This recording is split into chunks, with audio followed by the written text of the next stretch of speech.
So, hi everyone, thank you for joining this month's webinar. So we are just, for those that have kind of been on a few of these already, we kind of do these once a month, and we just talk about different ways of kind of growing your membership. We do. Today we're going to talk about kind of what high growth membership organizations do differently, and what they're doing differently in 2026.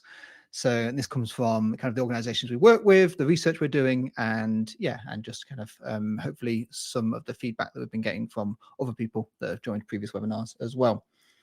So very briefly, just to start, so Copper Bay Digital, we're the membership growth agency. It's myself, Chris, and John, who's kind of running today's webinar. John is our user experience lead and has worked on lots of things like portals, mobile apps, websites, and is really good at understanding what kind of members need to keep moving them forward in their membership journey.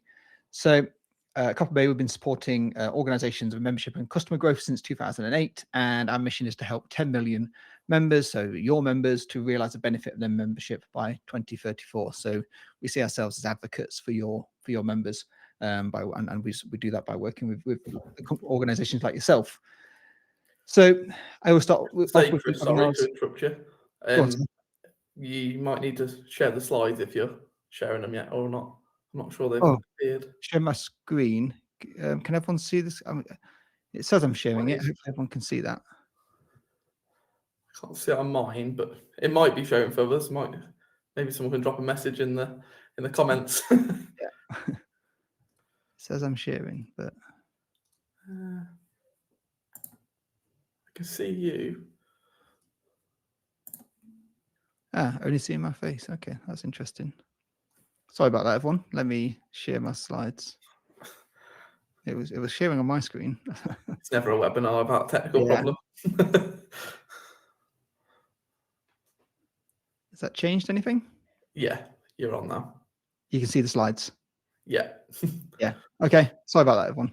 Yeah, that's exactly what I had before, but looks the same to me. But hey, it's working. That's all that matters. Sorry about that. So I was just sorry about that. I was just running through the slides I was earlier. So obviously membership growth agency, myself and John. So I always start off with the webinar to say kind of any questions. Top right hand corner of the webinar screen, you'll see a question section. Please feel free to add those in throughout as you go, and we'll make sure we answer those at the end. We have a time at the end, we do so, but please keep adding them as we go through.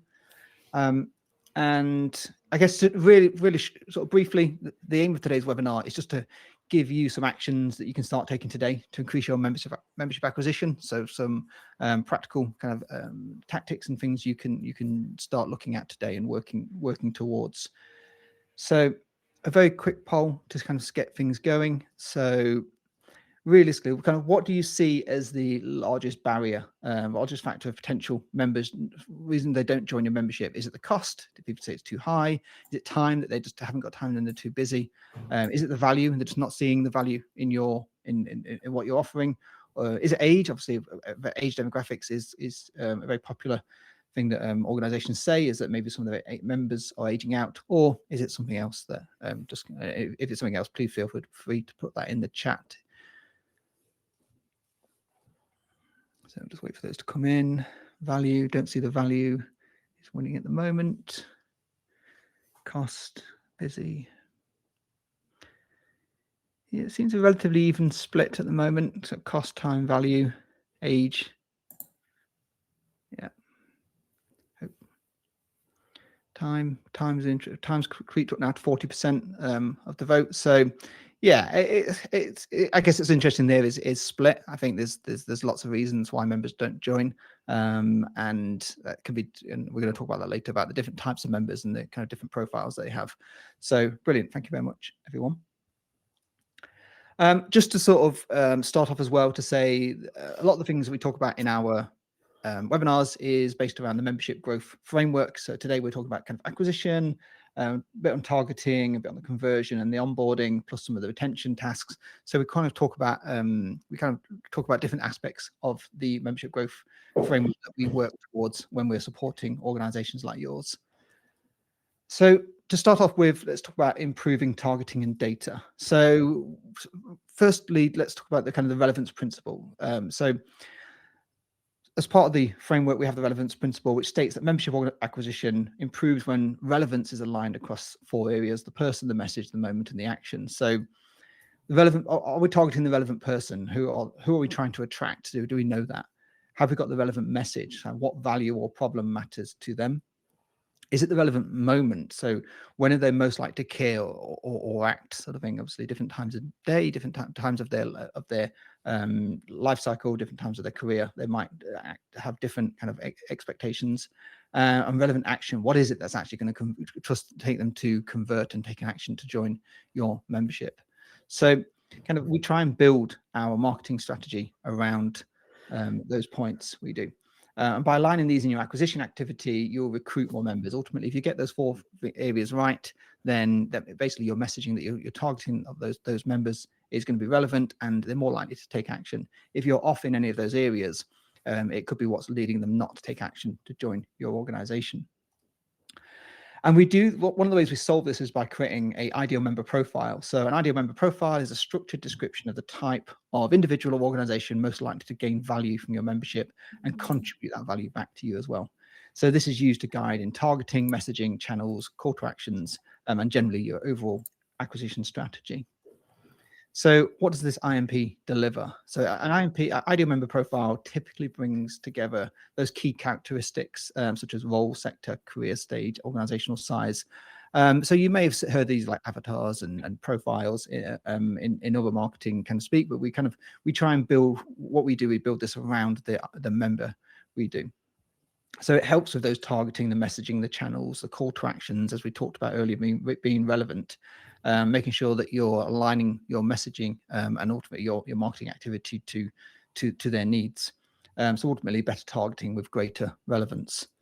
So how do we build those ideal member profiles? So we do have a workshop we run through and a document that we have to help you build these, but to kind of cover those top level, the areas that we look at is those professional characteristics. So what role do they have? What training have they got? Like where are they in their career? Motivations for joining, obviously a really important one. Kind of you understand what is it that's going to motivate them to want to join. Demographics, obviously some memberships are more demographically focused than others, but demographics might play a part in that. So problems they want solving. So this is really important in regards to actually what is it that what problem is your membership solving for them? The value they expect from the membership. So again, people talked earlier around kind of we'll talk about some of the problems, the barriers to joining, the misalignment on what those value expectations are, or misunderstanding. Engagement behavior, kind of what is it that once they do join, we look at kind of what is it, how do you expect them to engage with you? How do you expect them to keep getting value from your membership? And then commercial value to them. So ultimately, if there's cost involved in this, something you need to balance that up with.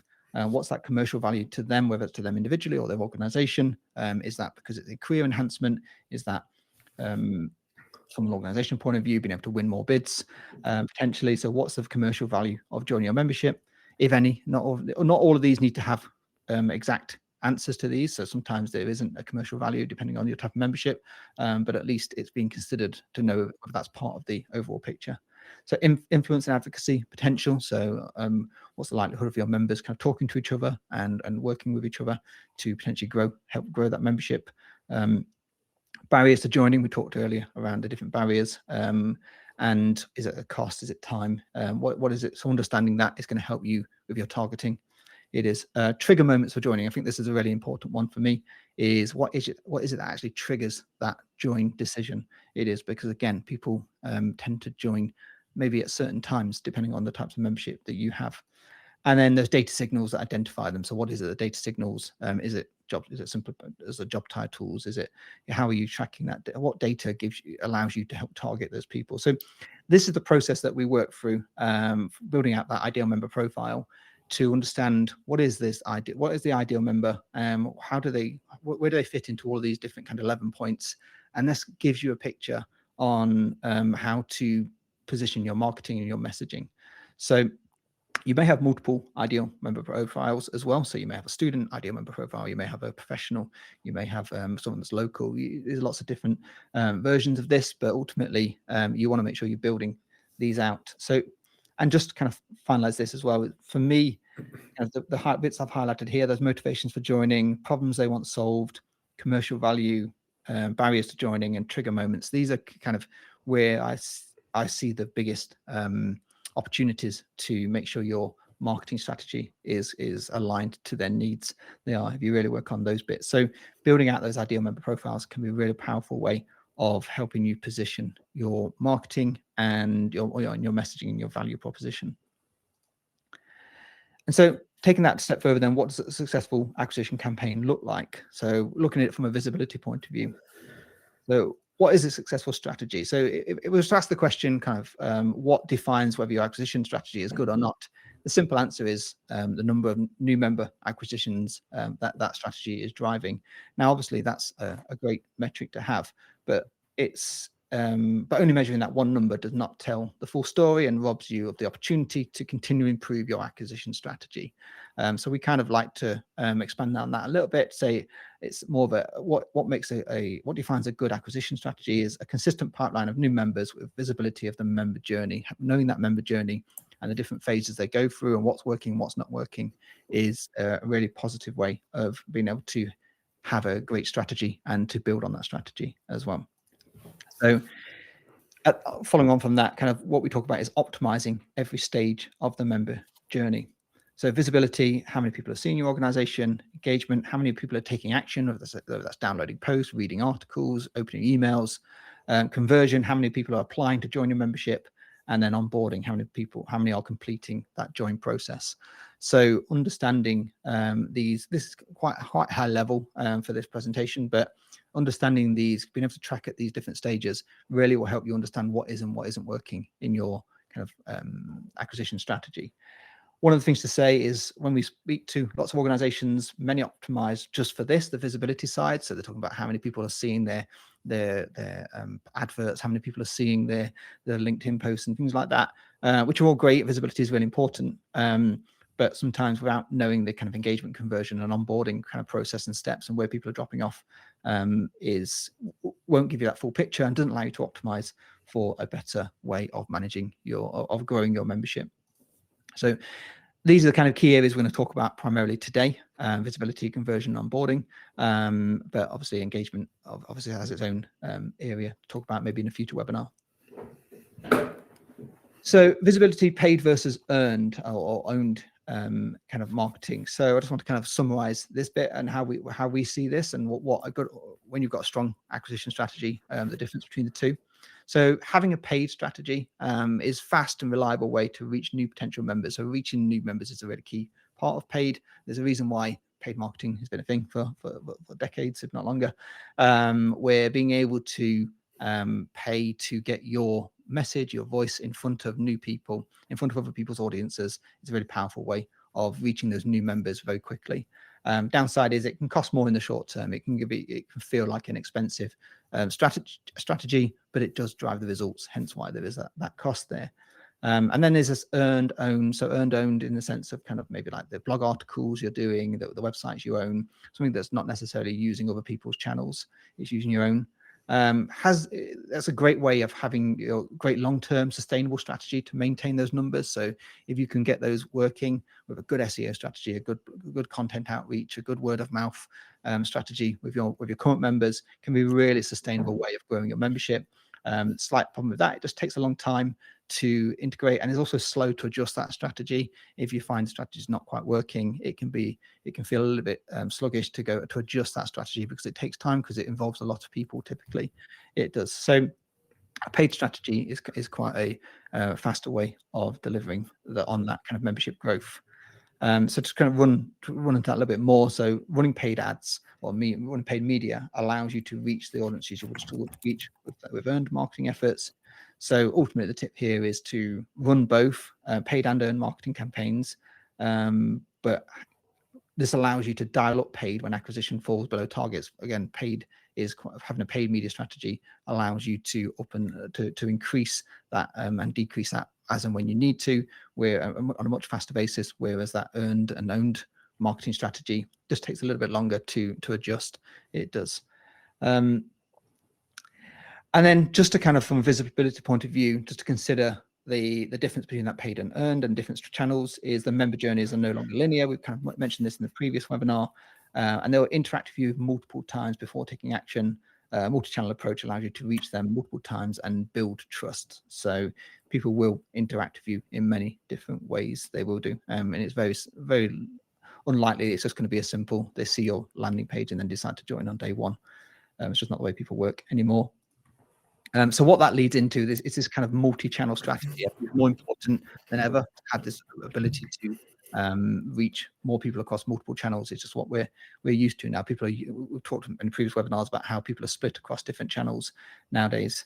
So a very simple example of what this might mean is intent-focused primary channel with a multi-channel remarketing. What we mean by that is when starting out, you want to focus on a single intent problem solving channel. So that could be something like Google. People are searching for their problems. You're capturing people as they have got that intent to take action. You have.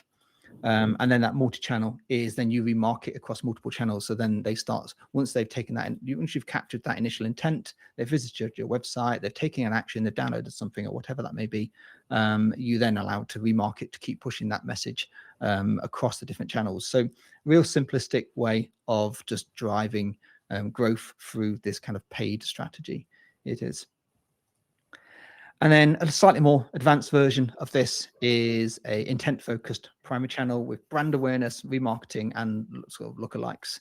So using intent problem-solving channels as before, maybe you have multiple channels across Google and Bing to drive a lot of traffic and a lot of intent-focused people that are looking for the problems that you solve. And then using the channels like LinkedIn, Meta, or YouTube for more brand awareness.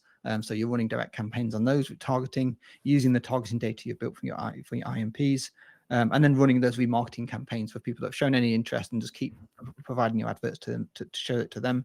And also across channels like LinkedIn, Meta, and YouTube, you can find these lookalike audiences where you say, show my adverts to people that are similar to the ones that have engaged. People that are already running kind of paid ads will understand and maybe you're using this already. But this is just much more in-depth strategy around getting that message out to as many channels as possible, but still being kind of quite focused on who your message is being delivered to through those IMPs and make sure your targeting is correct, and then using things like lookalikes and remarketing to only show the message to people that are interested in your membership. So really, this is kind of a powerful way of just reaching as many people, the right people at the right time. It is.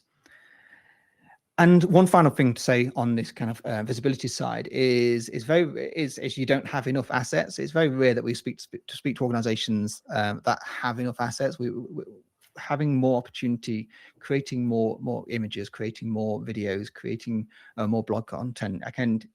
People seem it can feel quite time consuming to deliver and create, and we find that people get to a certain barrier and just stop. But actually having this extra set of assets, this extra sets of information just allows you to put that message out there further. So I think what I would always recommend is just look at what assets you're creating, how frequently you're creating those, and please try and kind of add as many as you can, because I think that will generate more. It'll just give you more opportunity to reach the right people. So having those value, more different, I guess the point of us here is showing different value propositions in different ways, having different formats across all the different channels, so different sizes, different graphics versus video versus content, and then just problem identification. So you're identifying those problems, that those assets, all the problems. I'm sure if I asked you to list 100 problems, I'm sure you could, that your membership helps solve. You could definitely get somewhere near there. You could do. So just make sure you've got those assets that are supporting the message you're trying to get across. It is. But obviously still be purposeful here. And I'm not saying just start creating lots of random AI focused assets that are just spitting them out for you. You're still looking for quality here, but I can guarantee there's more opportunity to create more assets in your marketing. There is. And then finally, making your marketing relevant. So just using those IMPs, you can build those personalized marketing campaigns to ensure your marketing is relevant to each profile. So to the person, you've got your targeting from your IMP, you got your message, you've identified the motivations, the problems, the value, and the moment. So triggers for joining. We talked about those triggers for joining. When do they need to see those adverts? An action problem that they want solved. So what is it? What action can they take to help solve their problems? Knowing those things, using those IMPs, it will allow you to align your marketing strategy across whether it's paid or earned to answer those four principles and allow you to grow your membership. John's now going to talk us through the onboarding opportunity and how you can grow your membership through better onboarding. Awesome. Cheers, Chris. As Chris said there, obviously I'm going to go through the onboarding and how customer expectations have changed, basically, especially obviously as we go now through 2026. A lot of people, like, everyday people, using apps like Netflix and Spotify, and that kind of expectation is frictionless, kind of hyper-personalized experience, needs to kind of carry across into like your memberships and what you're offering too, because people are expecting that sort of fluid kind of process and value in everything that they do now, because that's where they've set their baseline. So if we kind of look at what kind of high growth membership organizations are doing, why great onboarding contributes to growth, the kind of three kind of main points here we've identified. Obviously the first one being the metric shift. So it's kind of defining the counter value, as we call it. How long it takes for someone who signed up to your membership to actually get value, rather than just here's all the features and here's what we do. So, the average organizations probably define their onboarding by what they provide. That being like a welcome email, a login, maybe a handbook, like a 50-page handbook or something like that, or a big kind of dashboard with everything that you offer. And we look at that as very much like a feature dump. And it's just like everything we do, here you go, and it can be a bit overloading to the consumer, and that can obviously create a bit of frustration and not sure where they should go and what's right for them and everything. So they can either leave it to, I'll read that later, I'll come back to that. And if they're going to come back to it, there's a high chance they never do, because everyone's life's busy and they move on, and you kind of start losing them already in that kind of early onboarding phase. What high growth organizations are doing, kind of doing the opposite of that. So they want to make sure that their members are receiving value straight away, no matter how long it takes for that kind of membership onboarding process to happen. So as I say, obviously this is what's referred to as like kind of time to value.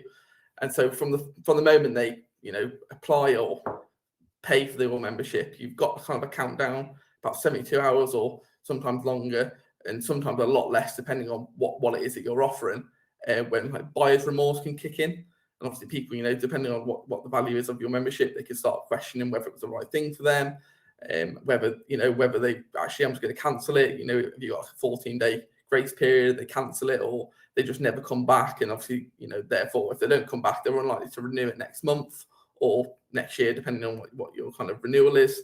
And what you want is, within that time period, your user to be like that aha moment kind of thing where, oh, this is what I want. This was worth the money. And by doing that, you're kind of generating this habit loop, getting people to come back.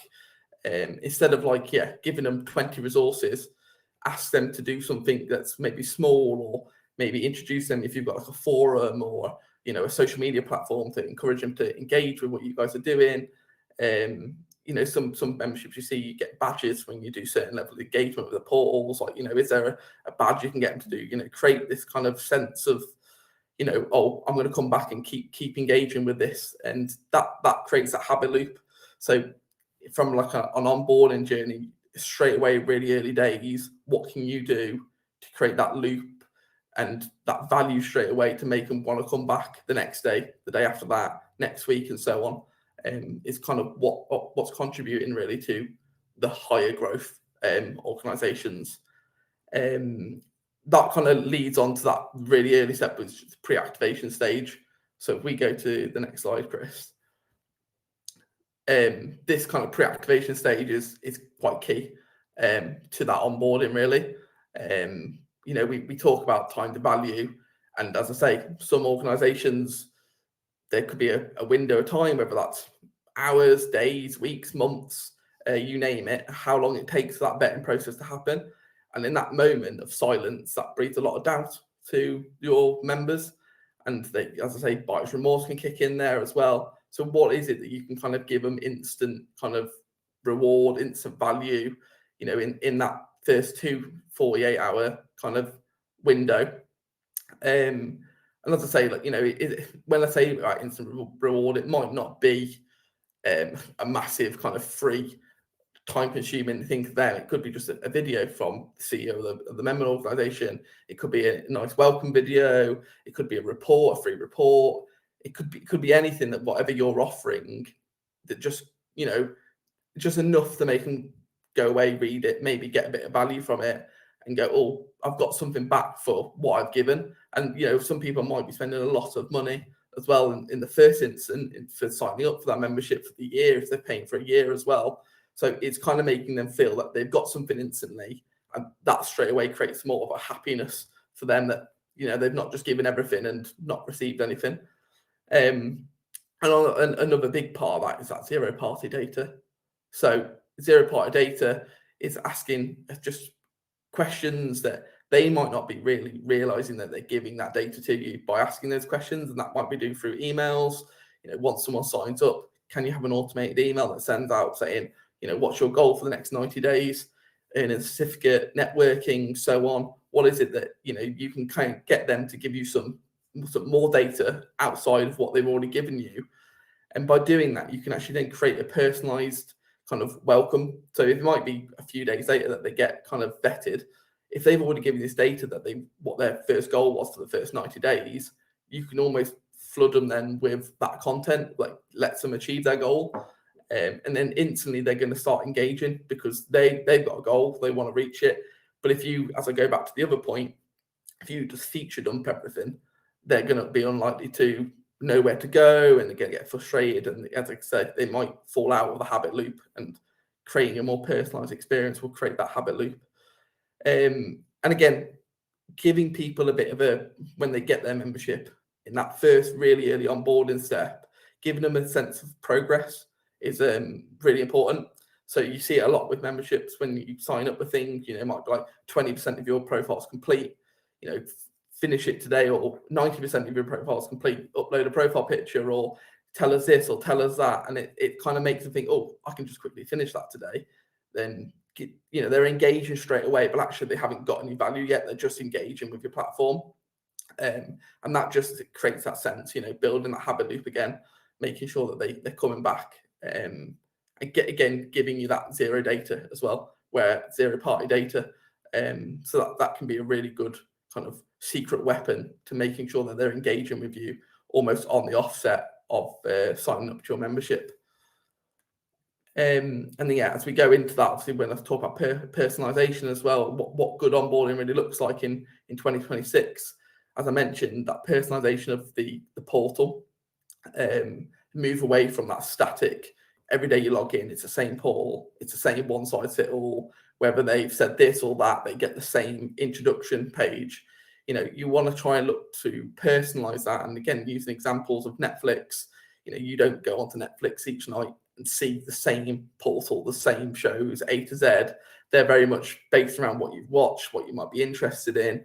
And it's really personalized. That creates people to engage straight away. They find what oh, that looks good, I'll watch that.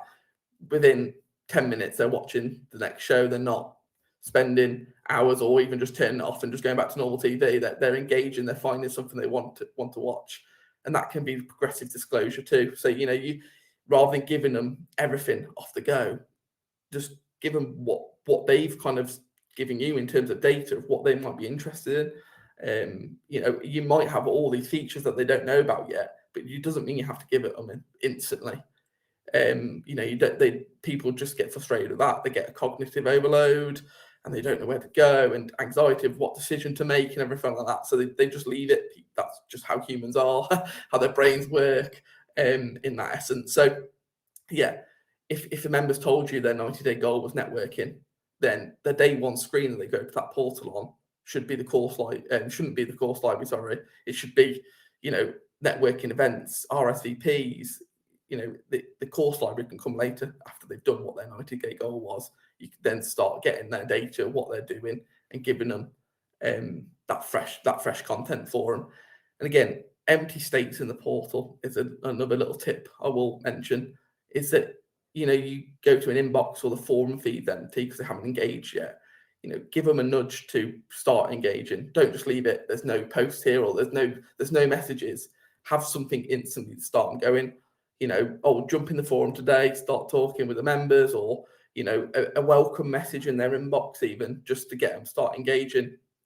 You know, it creates again that sense of engagement, and they'll you know, want to kind of engage with your platform and continually get that habit loop, as I mentioned earlier. So that's kind of a real big thing with the personalization. I think as we go through 2026 and beyond, that's kind of when you see these big corporations, Spotify, Netflix, Amazon doing that, even on your, that's where we need to be going with these memberships and even your memberships portals. I guess John, the barrier to entry to personalization is much lower now. We've been talking about personalization now probably for 10 years in truth, but it's still quite not there across the board. But actually the barrier to entry, that personalization, the data points, and even with the big AI kind of phrase, allows you to get there much easier.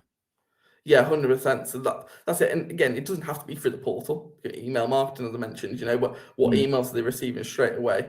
That can be personalized depending on the flow and what zero-party data they've given you. It's the feature dumps, I think, of back in the day of, we do all this and here you go, here's everything.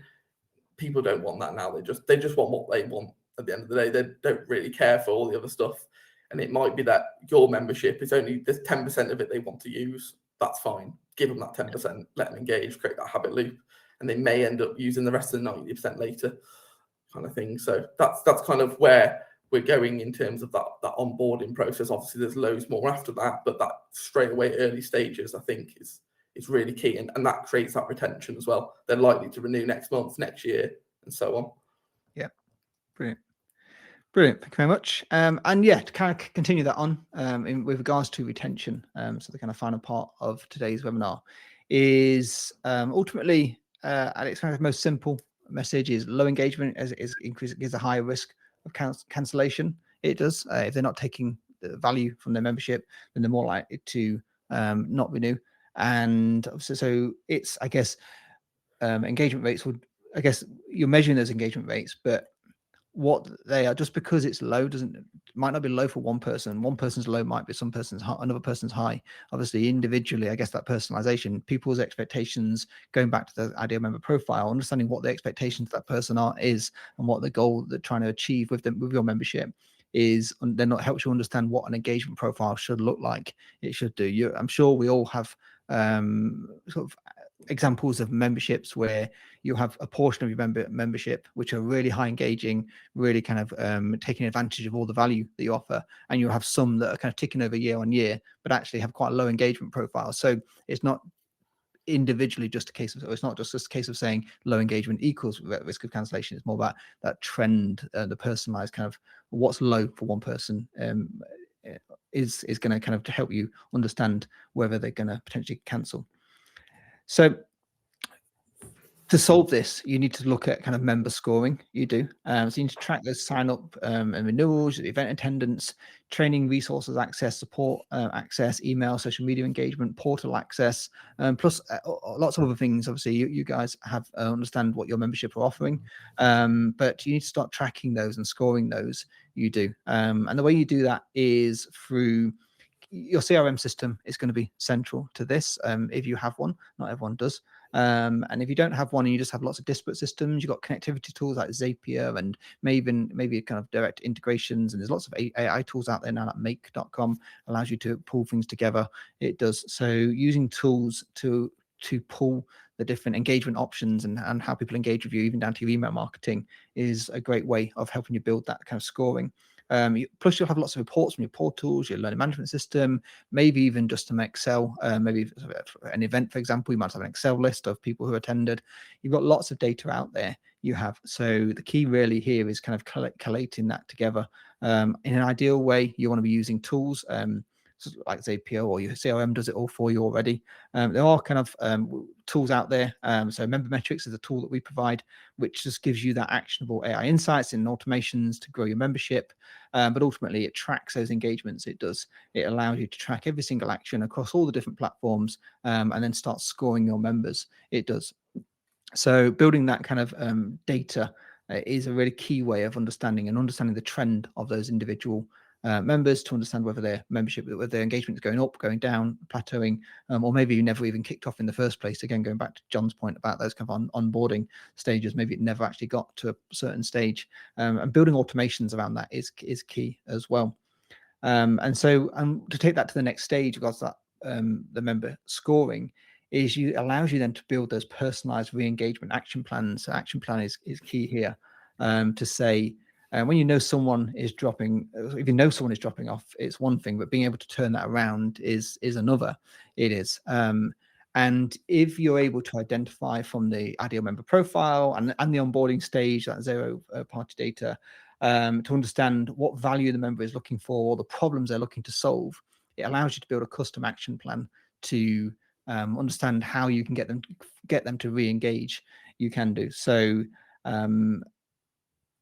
Just look at the parts, I guess, as well. Also, look at the parts of the membership which they're not engaging with. So knowing what their value is, knowing what the problems they want to solve initially, but also then knowing what they haven't engaged with, allows you to send those personalized reminders, personalized re-engagement tactics. It does. So building these action plans around re-engagement by understanding your data is how you keep members, rather than just going back to John was saying around just flooding them with all the value you offer, when sometimes it's just one piece of value that you just need them to engage with to convince them to re-engage. It is all renew. So using that membership scoring, building understanding the trend, and building that personalized action plan is how you're going to keep your members engaging. It is. So all this is covered in the kind of the membership growth framework, and kind of all these are the different areas that you need to look at with regards to the how you kind of grow your membership and re-engage and retain those members.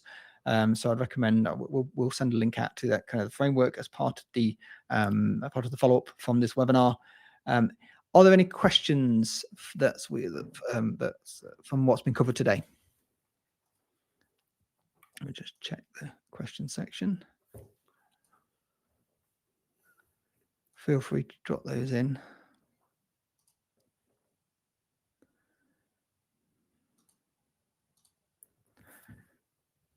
Nothing's dropping in yet. Oh, here we go. Everyone's just come in. James just put one in. I guess James put in, if we're stuck with an old kind of clunky dashboard, how can we personalize the experience without the budget for a fancy new portal? So which is obviously it's easy for us to say, yeah, I get what they're saying. It's easy for us to say, yeah, just invest, build this new massive portal, but it's either takes time or it takes money. One of those two things that are difficult to have. So John, from your point of view, how would you kind of bring in some of this kind of onboarding and improving that engagement from day one without necessarily having to rebuild your entire infrastructure? Yeah, I mean, obviously, it's the truth of a lot of organisations, isn't it? Really, the budget isn't always there. You know, I talked about Netflix and Spotify, and you know, that's an unlimited budget when you're looking at those kind of organisations. But I think, as you mentioned, kind of the simple answer is that you don't need $1 million custom portal to do everything personalised. And actually, you know, if you have got a portal that's hard coded, it's generic, or you know, it does feature dump, and it's not easy for you to change that process, then you can bypass the whole kind of process that you've got in place at the minute, and you can do that probably by email automation, which in most cases you might already have in place for your membership. So again, when I refer back to that zero party data, you know, if you're asking people by email or however you're asking them into that sign up process and that onboarding, what it is that their primary goal is, then have that kind of email automation in place to take them around it and take them directly to where they need to go in your portal or a custom landing page. So, you know, if someone said they click networking, they don't want to go then get sent straight to the generic portal to go and look for what they need to find in to do with networking. You know, you could send them to a custom landing page that's separate from the portal altogether, that helps them then go into the networking area of RSVP into an event, or you know, to a forum to network with people if needs be. And again, if they click something like skills, the welcome email can take them straight to the training video. If you've got training videos, you know, you don't need to go, right, cool, go straight to our portal, go around it if needs be, because that can create the engagement. The portal can come later. And I think so, yeah, utilizing email automation, email marketing, yeah, is probably the best way around getting around what you've currently got until you can prove that is the issue, or you can get the budget to change that altogether. Yeah, and I guess to add to that is, we're not here, obviously there's lots of opportunities for digital transformation and new systems and all of that, but a lot of the concepts we're talking about is is actually probably been around for a long time. It's a sense of just understanding your members. It is understanding the value that you're trying to offer. And there's a question for kind of a follow-up here from Chuck as well, talking about how it's difficult for smaller teams to do this, and having the internal know-how to do this. And yes, it is. And sometimes these things can be ultimately, the systems allow you to automate and do this at scale. It does, but you can still do a lot of this by collating the questions into an Excel document, taking that Excel document into your email marketing platform, creating an email, sending it. Like, there's lots of manual tasks, and maybe what you might be frustrated. Time is going to be the issue here, but ultimately these can be done, and it's weighing up where the value is. Yes, you could use external organizations like ours to support in this, but ultimately what you're able to do, there's a lot of this can be done without necessarily needing a huge investment in your infrastructure. But as John says, I think what you can do is prove that it works, then allows you to then feel more confident about that investment in the future. Yeah, I think it's like I say, it's all about changing the pathway rather than necessarily changing what you've got. You don't need to completely change everything.